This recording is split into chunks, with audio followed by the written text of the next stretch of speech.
State control, as we define it, is the ability to enter or exit any psycho-emotional state on demand, at will, as the situation demands. The ability to enter or exit any psycho-emotional state at will as the situation demands. Okay? We divide state control into two subcategories. Now, I'm gonna do a lot more writing on the whiteboard this time, so if somebody would be kind enough, as I write stuff on the board, to take pictures of it, because I will be assembling the manual for this course from the things that I'm bringing out. Does that make sense? CPI is going to be your base. You may notice your manuals are 3-ring binder rather than spiral bound like we normally do. It's because we want you to take notes and put them in the back of your manual as we cover them. Okay? That's why you have some tabs in the back and things of that nature. Okay? This is going to be a very organic process. We talk about state control.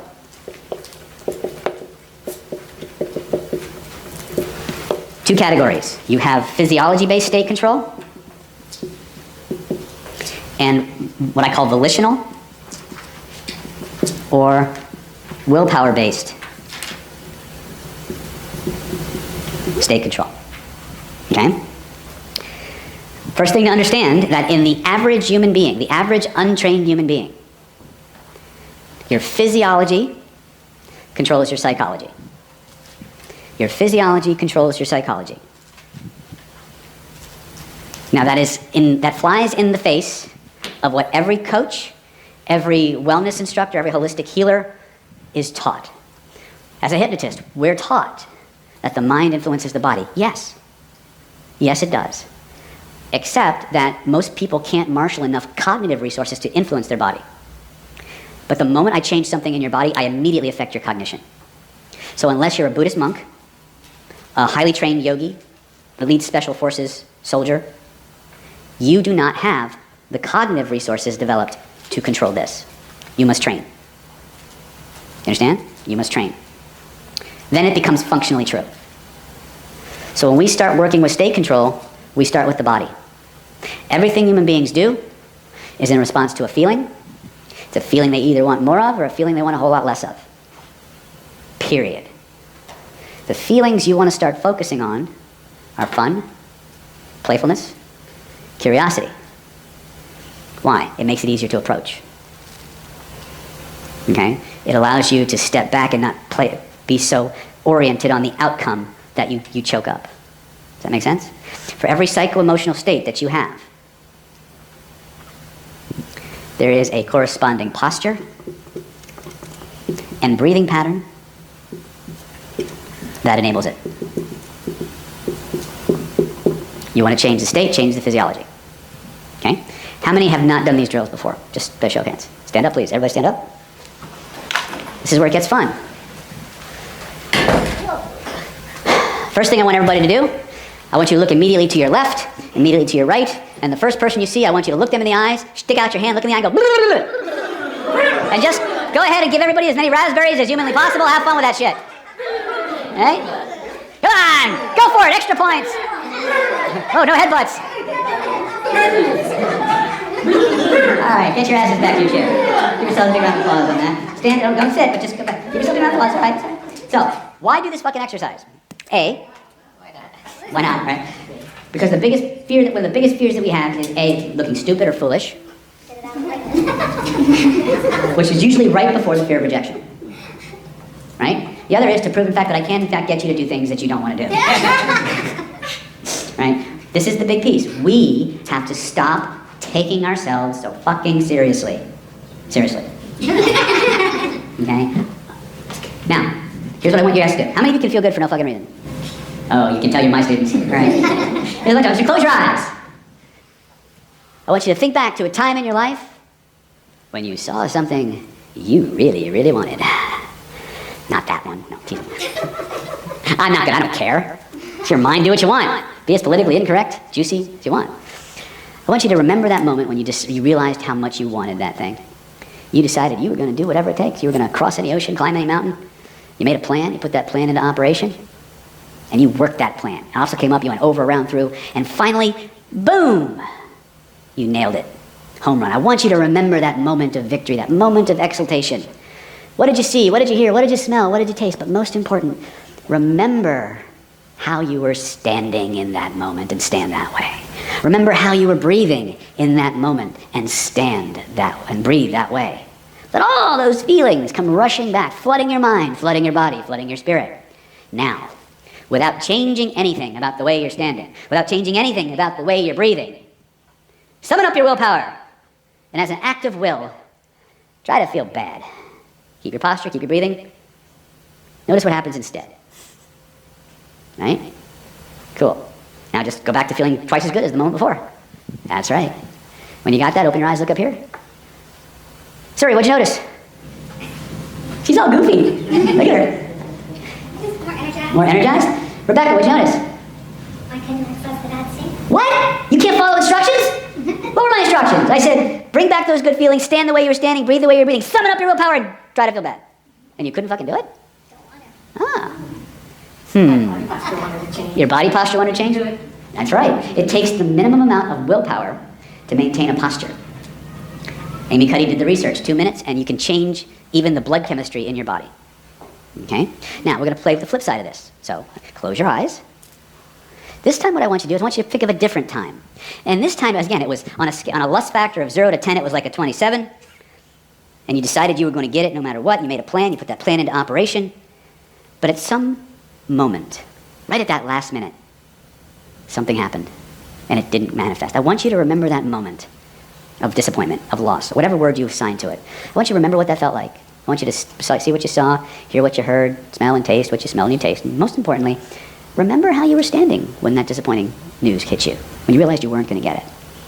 Breathe the way you were breathing. Now, we're not going to stay here very long, but all I want you to do now, without changing a thing about your posture, without changing a thing about your breathing, as an act of will, try to feel good.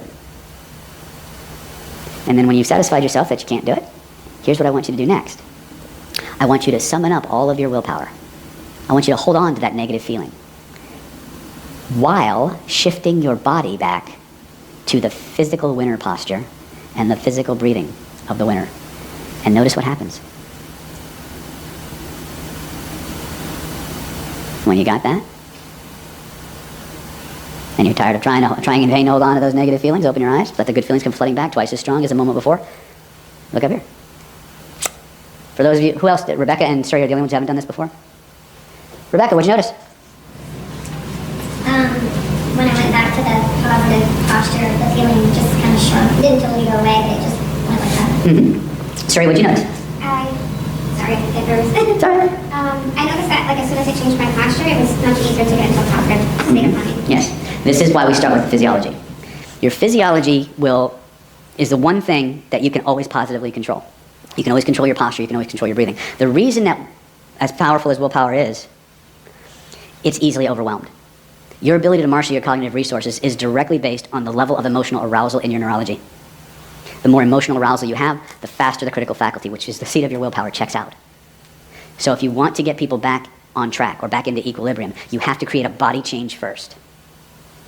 That gives, once you've changed them in the body, you've interrupted that process. Now, within 2 minutes, they're going to gain the ability to follow instructions, to marshal the cognitive aspects of it. So for you, functionally, body first. Now, everything human beings do, give yourselves a big round of applause, by the way. Okay. Now, just for fun, close your eyes. Think back to a time in your life when you felt the most amazing, thrilling, fulfilling, all-encompassing pleasure ever. And yes, it can be that one. I don't care. I'm not the pleasure police. I don't care where you were, what substances were involved, who you were with, how many state lines you crossed. I don't give a shit.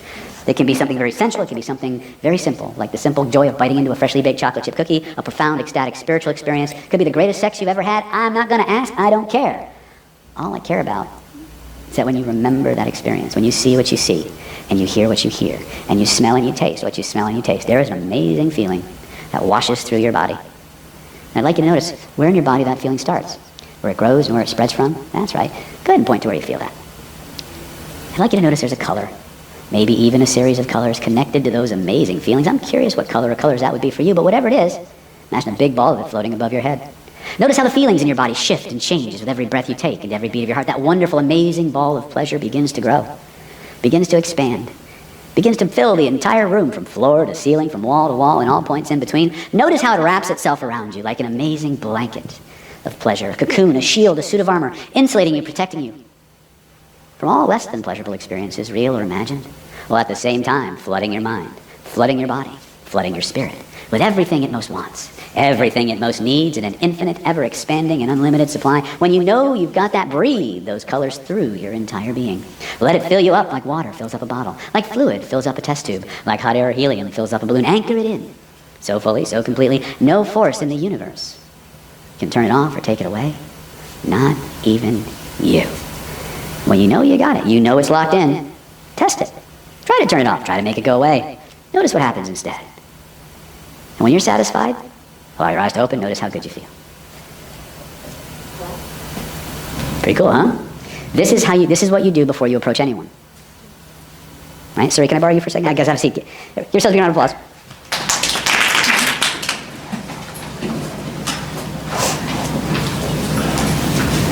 You have these. Come on up. Isn't she cute? She is cute, isn't she? Right? Okay, so, do you know what kinesiology is? Muscle testing? Okay, so here's what I want you to do. I want you to just stick your arm out just like this, make it nice and strong like bull. Strong like bull. Loosen the squirrel, strong like bull. Right? And I'm just gonna press. Now this is a test, not a contest, okay? And you can put it down for a second. Now one of the reasons I'm doing this, remember, everything human beings do is in response to a feeling. It's either a feeling they want more of or a feeling they want a whole lot less of. Period. However, you have different categories of feeling. You have primal interoceptive sensation, and then you have emotions. All emotions are feelings. Not all feelings are emotions. Okay? If you haven't referenced the book, How Emotions Are Made, you can find the science behind this. Each and every human being on the planet has an organic mechanism in their body known as mirror neurons that combine with your proprioception. They're designed to intuit what people mean, what their intentions are, and trigger the parts of your neurology that would be active if you were actually doing those things. Does that make sense? Okay, this is the neuroscience. The fastest way to change another person's feelings, nothing more than feelings, is to change yours first. So we can play with this a little bit. So, strong like bull, okay? So if I press on this, good. Now remember, keep the level of strength in your arm as uniform as you can. Okay. So I can muscle it down, but I'm gonna try and keep the same level of strength. Okay, so if I have a positive thought, but if I have a negative thought, wait, that was your thought. Yeah. That's right. That was weird, wasn't it? Yeah, that was. Right? So again.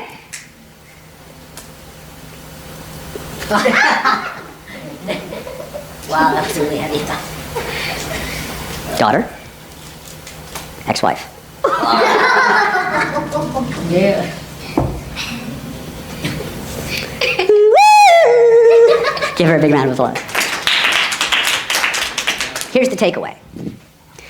If you've watched any of my videos, and some of you may have seen a couple, you may have heard me talk about this thing called the emotional refractory period.